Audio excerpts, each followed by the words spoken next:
जैसा कि आज का टॉपिक है एप्लीकेशन ऑफ एपी का ऑप्शनल क्वेश्चन देखेंगे हम लोग। एनसीईआरटी क्लास 10 एक्सरसाइज 5.4 का क्वेश्चन नंबर फर्स्ट यदि देखें तो क्वेश्चन नंबर फर्स्ट आ रहा है which term of AP of the AP 121 117 113 as so on is its first negative term। ये जो हमारा एपी का सीरीज दिया हुआ है, ये सीरीज देखिए, ये सीरीज घटते हुए क्रम में दिया हुआ है। यानी कहने का मतलब ये है कि ये यदि घटते हुए क्रम में जा रहा है तो ये इस क्वेश्चन में हमें फाइंड आउट करना है कि फर्स्ट निगेटिव टर्म यानी जीरो के जस्ट बाद, ठीक है, कौन सा पद पहुंचेगा, ठीक, तो वो हमें टर्म फाइंड आउट करना है। यानी उस यदि हम मान लें कि let n is the first negative term, हमने मान लिया कि हमारा फर्स्ट निगेटिव टर्म क्या है, एन है। तो यदि फर्स्ट निगेटिव टर्म हमने एन मान लिया, इट मीन्स क्या है, इट मीन्स एन की वैल्यू लेस होना चाहिए जीरो से, ठीक है ना। एन की जो वैल्यू आएगा वो वैल्यू क्या होगा, जीरो से लेस होना चाहिए। एन नहीं बल्कि एन की वैल्यू लेस देन जीरो होना चाहिए। यानी जैसे हमारा निगेटिव में हम टर्म्स पहुंचेगा वो वैल्यू जीरो से क्या हो जाएगी, छोटी हो जाएगी। तो ये लेस देन जीरो होता है, ठीक है ना। तो यहां से इस कंडीशन को अप्लाई करते हुए हम यदि अपना इक्वेशन लिखें या सॉल्व करें तो मे बी हम अपने आंसर पर क्या करेंगे, पहुंच सकते हैं। तो यहां से देखें तो यहां हमारा a इज इक्वल टू, यहां लिख लो v1, यानी दिया है a इक्वल टू 1 to 1 और d इक्वल टू कितना है, -4, क्योंकि second term minus first term करते हैं ना।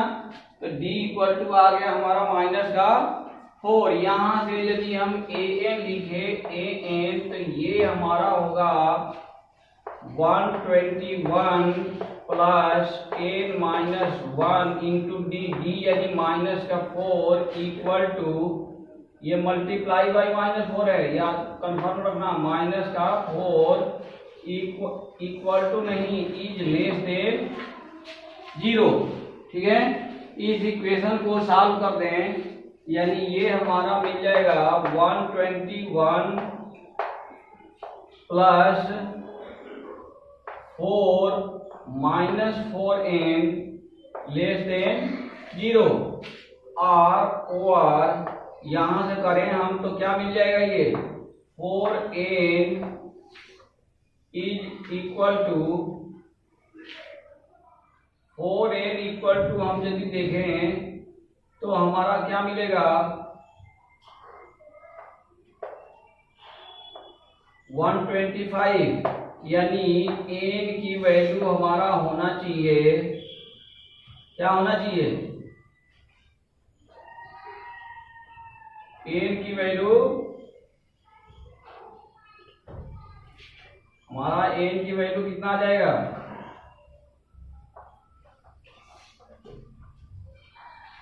हम n इधर ले गए हैं, ठीक है। तो यहां से n इक्वल टू हो गया 125 डिवाइडेड बाई 4। ये हमारा आया n इज ग्रेटर देन होना चाहिए 125 डिवाइडेड बाई 4। इसको यदि हम कैंसिल करें तो ये आएगा 31.2, ठीक है, 31.2। ये कोई वैल्यू नहीं होता है ना, वो परफेक्ट नंबर नहीं है। यदि परफेक्ट नंबर नहीं है और यहाँ ये कह रहा है कि एन की वैल्यू होना ग्रेटर होना चाहिए, तो इससे जस्ट बाद वाला हमारा नंबर क्या पड़ेगा, 32। तो हेंस क्या हो जाएगा, यहाँ लिख दो हेंस फर्स्ट निगेटिव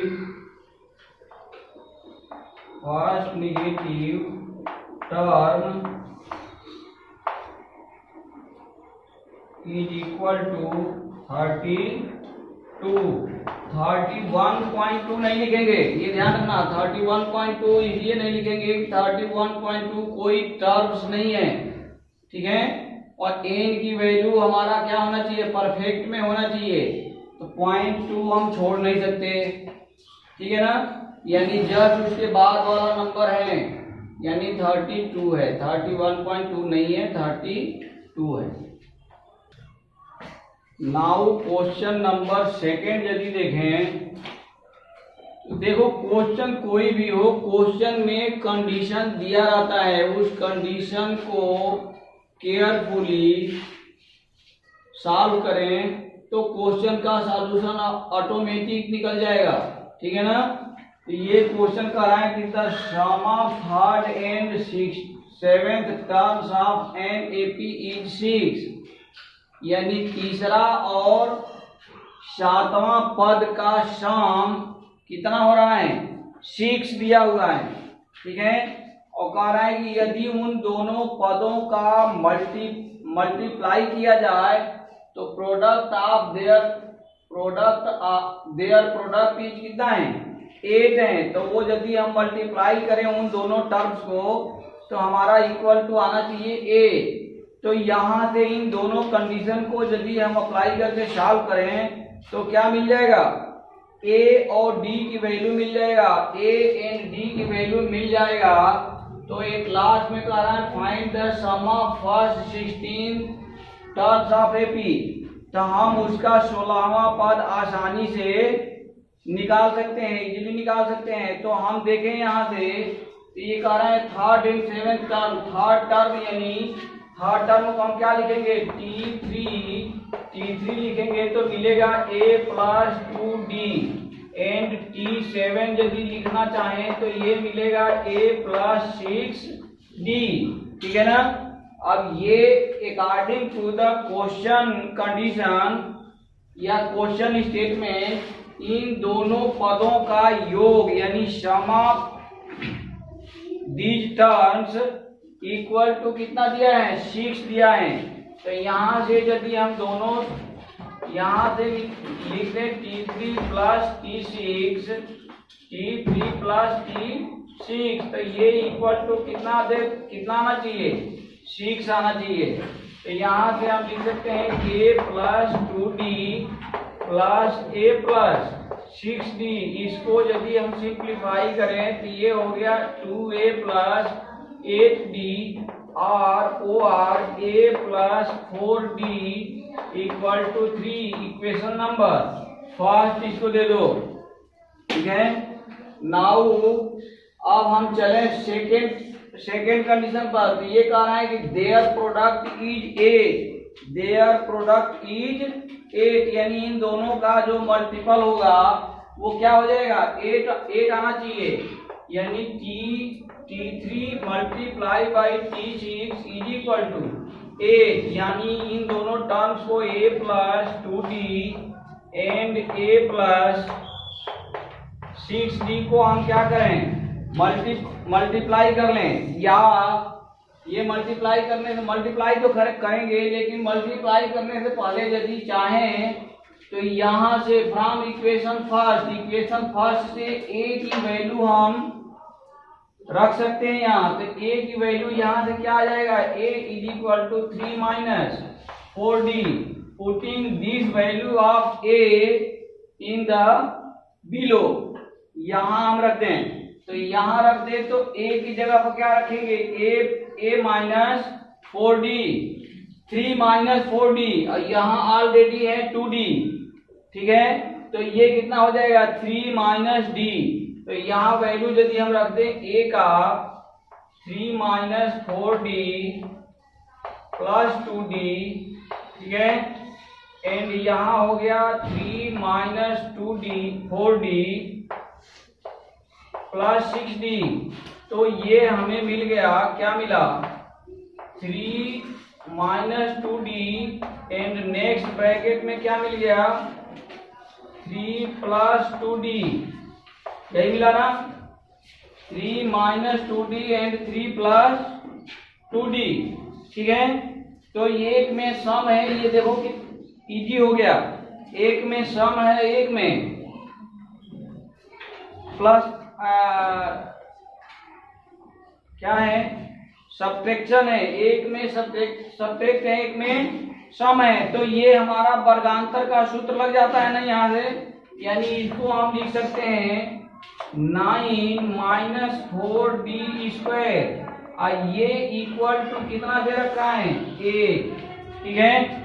यहां से हम यदि 9 को 4d को अदर साइड, d² को अदर साइड ले जाएं, 8 को इधर लाएं, तो 8 ला के सब्ट्रैक्ट हो जाएगा, और ये जाके इधर क्या हो जाएगा, यानी ये मिलेगा हमारा 4d = 1, d² = 1, यानी d/d =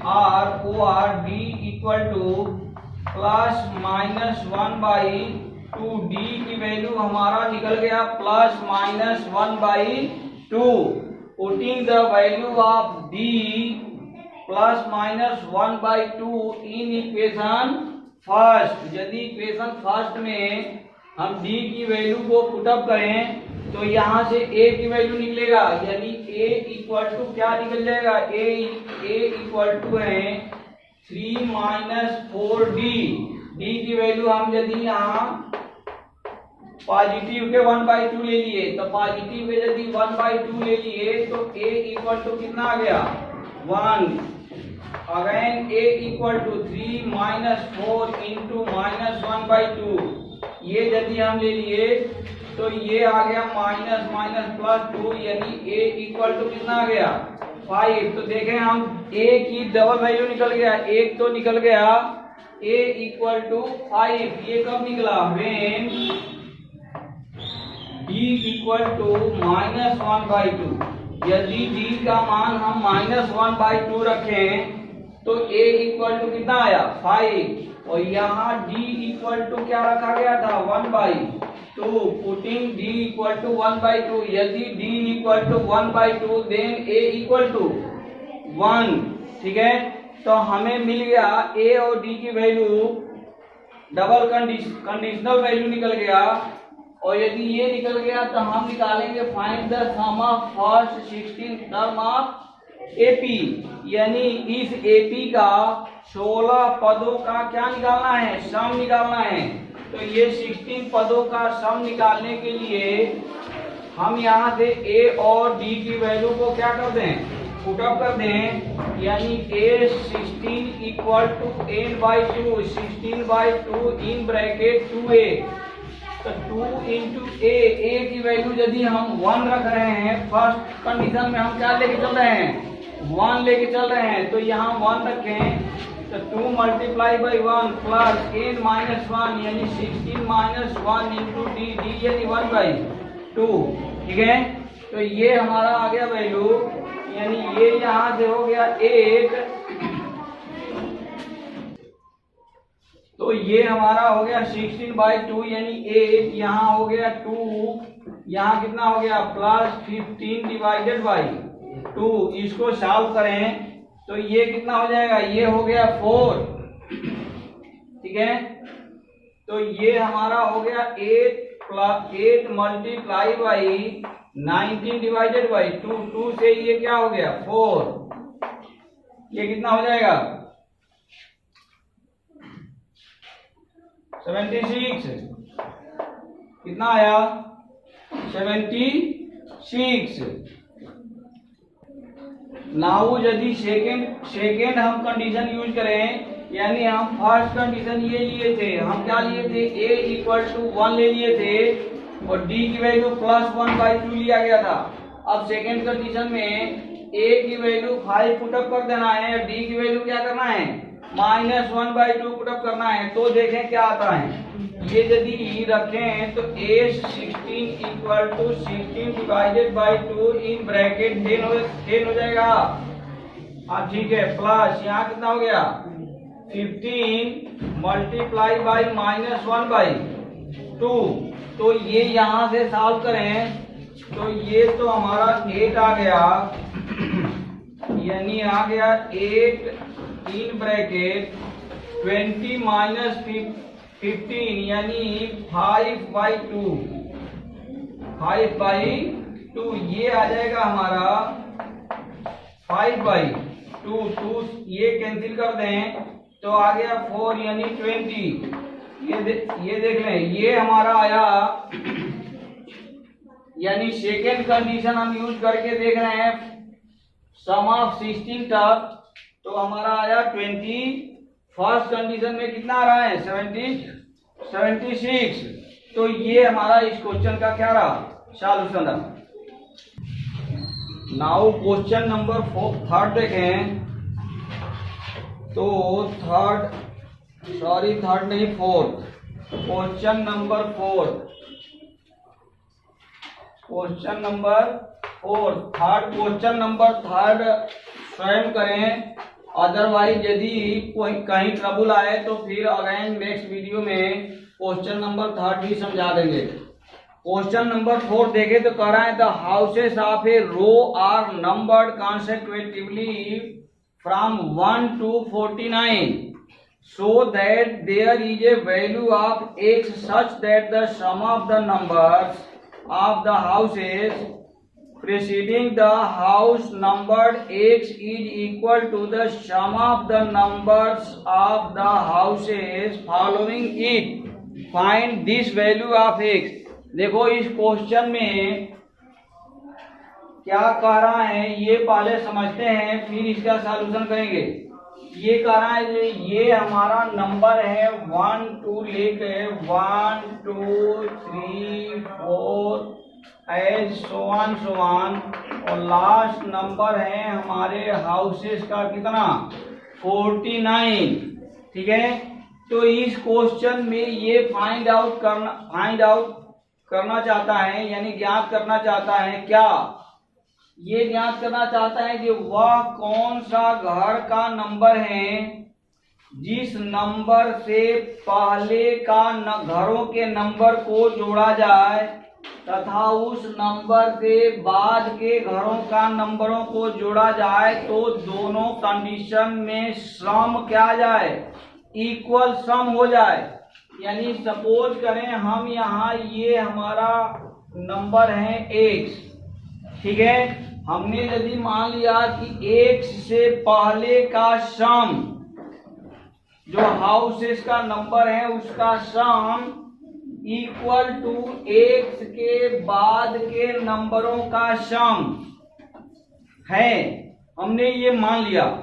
इसके मतलब हम जो यहाँ से निकालेंगे इधर का सम आप निकालना चाहते हैं तो ये नंबर अब कितने हमारे होंगे x माइनस यहाँ तक का घर का नंबर हम x माने है ना जो अननोन है, तो इससे जस्ट पहले वाला जो घर होगा उसका नंबर क्या होगा x माइनस 1। तो sum of x minus 1 it means according to the question हमें निकालना है sum of x minus 1 equal to, अब हमें क्या निकालना है इक्वल टू बराबर, और इक्वल टू में हमें अब निकालना है इसकी वैल्यू, यहाँ तक का सम निकालना है, यानी इस x के जस्ट बाद का सम निकालना है।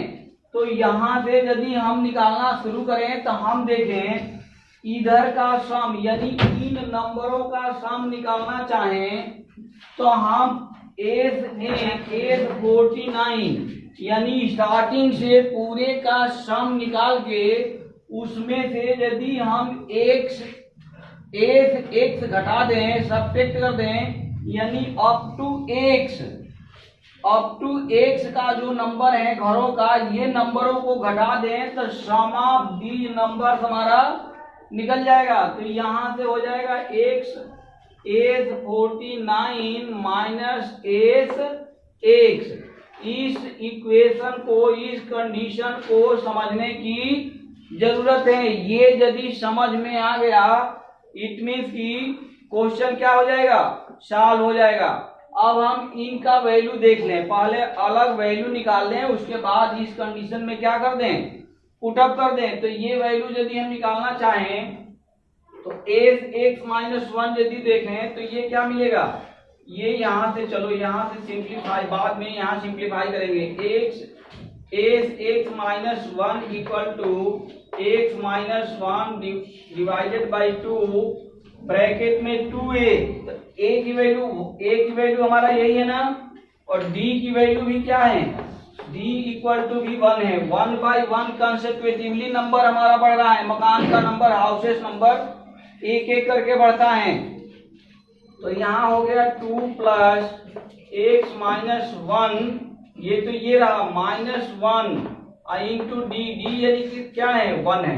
इसको सिंप्लीफाई कर दो तो एक्स माइनस वन, ये हो गया 2, यहाँ क्या आ जाएगा plus x minus two plus 2 cancel हो गया, यानी यहाँ से हमें मिल गया x minus one into x, इससे मल्टीप्लाई करते हैं हम तो ये हो जाएगा x square minus x divided by 2। तो देखें हम इस तरह से निकाल लिए, एस एक्स माइनस वन की वैल्यू हमने फाइंड आउट कर लिया, ठीक है ना।